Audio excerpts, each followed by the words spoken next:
Guys আজকে আমরা গিয়েছিলাম একটু বাজারে, আর আমার গাড়িটা এই যে দেখতে পাচ্ছ রিপেয়ারিং এর জন্য নিয়ে আসলাম।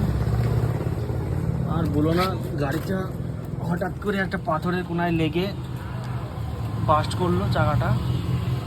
এখন বড় চিন্তায় আছি আমরা, হিরো খুব ক্লান্ত হয়ে গিয়েছে। আর বলো না, মানে সে কৃষ্ণনগরে গিয়েছিলাম, তো টাইম করা ছিল আমাদের 11টা না 3টে ছিল, 3টে আর না সরি আমার বলতে ভুলে গেছি, 3টের সময় গিয়েছিলাম।